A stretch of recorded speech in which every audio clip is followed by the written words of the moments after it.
In this video, I'm going to show you how to nail Task 1 in Cambridge IELTS 19 Academic Test 1. Let's get into it. So the first step is to identify the task type. And like I explained in my previous video, there are only 4 task types in Academic Writing Task 1: trend tasks, comparison tasks, maps and plans, and process tasks. And whenever we're dealing with a time period, a time element, like 2 or 3 separate years or a time period, then we're dealing with a trend task because time causes the changes in the data. So the next step is to identify the key features and group those key features. So here we have 5 activities, and those are our key features: film club, martial arts, amateur dramatics, table tennis, and musical performances. Now we should group these key features based on their similarities and differences. For trend tasks, one easy and straightforward way to group key features is to look at the overall trends. We look at the starting point and the end point for each key feature to see whether it has experienced a downward or upward trend. And we can talk about the upward trends in one paragraph and write about the downward trends in another paragraph. So here, if you look at the starting point and the end point for film club and martial arts, we can very clearly say that these figures are almost identical. So these did not experience much change.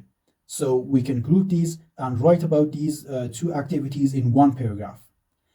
And then we see that table tennis and musical performances both experienced an upward trend. If you look at their starting point and their end points, we see that they have experienced an upward trend.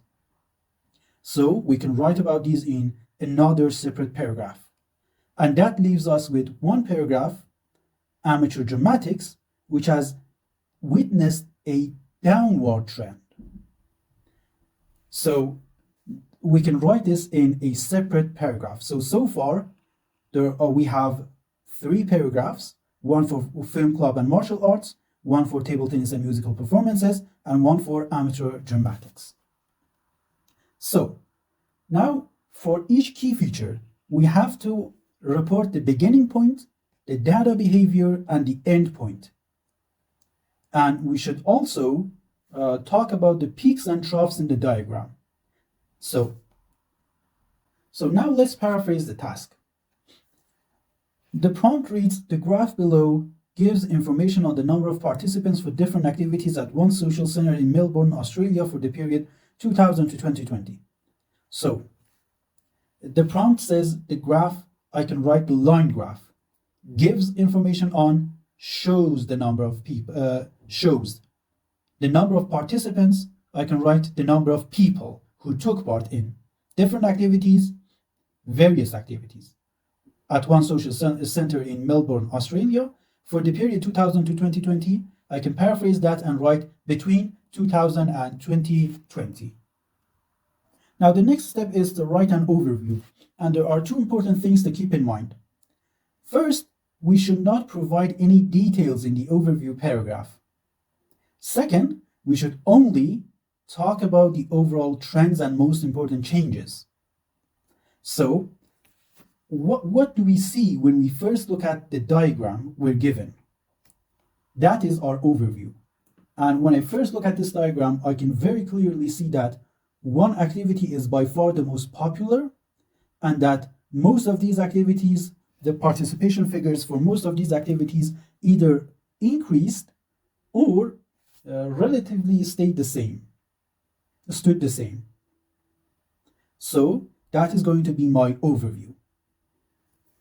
Overall, while participation in most activities either rose or remained relatively stable throughout the period, one activity consistently saw a decline.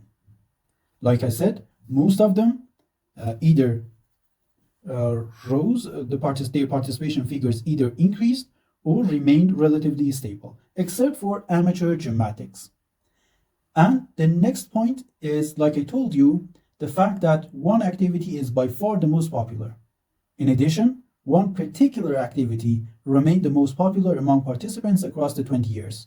So that is my overview. And note that I did not give any details. I did not even write the names of the categories, and I did not mention any dates, because in the overview paragraph, we should provide a general picture for the reader to understand what is going on in this diagram in general. Now I can move on to writing my first body paragraph or main paragraph. And here I'm going to talk about film club and martial arts. So in the first sentence for body paragraphs or main paragraphs in task 1, we can write a sentence that shows the reader, tells the reader what this paragraph is going to talk about and why. So here I write a sentence like this: film club and martial arts were the only activities whose participation figures showed little overall change during the period. So this makes it clear for the reader which key features I have selected and why I have selected those key features and want to talk about them in this separate paragraph. The fact that their participation figures showed little overall change during the period. Now I have to write the beginning point, data behavior, and end point for each of these key features. The former, meaning film club, had about 65 participants in 2000, being first in rank, meaning it was the most popular, and this is the starting point. Then I described the data behavior, and although its numbers decreased initially to reach its lowest point in 2010, 60, membership eventually recovered to match its beginning point, the end point, which is almost identical, so I can leave out the figure for the end point. Similarly, because now I'm going to talk about martial arts, and it witnessed a similar trend. So similarly, the ladder began at around 38, the starting point, and despite slight fluctuations, data behavior, it finished the period with nearly identical figures to the starting point, the end point. Okay, that is all. Now, for my next paragraph, I want to talk about table tennis and musical performances, and I tell the reader why I have selected these and which key features I'm going to talk about in this paragraph. Table tennis and musical performances, on the other hand, experienced upward trends. Now, the starting point for table tennis: in 2000, only 18 people took part in table tennis, the fourth most popular activity. Now I'm going to describe the data behavior, but this number rose gradually to 20 midway through the period. Thereafter, it climbed sharply to over 50 by 2020, the end point, making it the second most popular activity.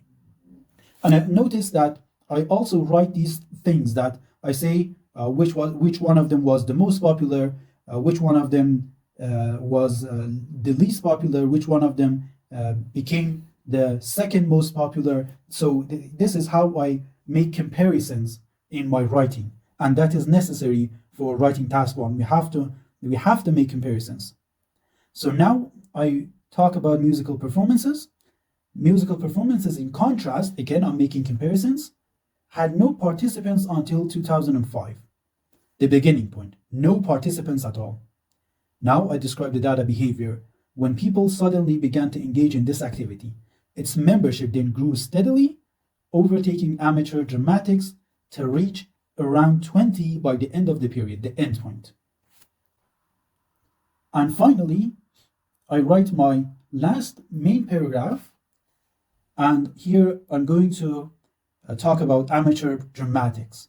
Amateur dramatics was the only activity to experience a decline in participants over the period.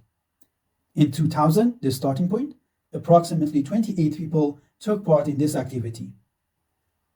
The data behavior and the number rose slightly to a peak of 30 in 2005. And notice that I'm also talking about the highest and the lowest points. However, it subsequently fell sharply, reaching around 5 in 2020, the end point, making it the least popular activity. So, to summarize, these are the steps that we covered. We first identify the task type, Then we identified and grouped our key features based on their similarities and differences, based on the overall trends. Then we paraphrased the task, the prompt, and we moved on to writing our overview paragraph where we did not mention any details. And finally, we wrote our main paragraphs and we reported the starting point, the data behavior, and the endpoint for each of our key features. All right, that's it for today. Make sure you also watch my previous video where I explain the main 4 types of visuals in academic task 1. And I'll catch you in the next one.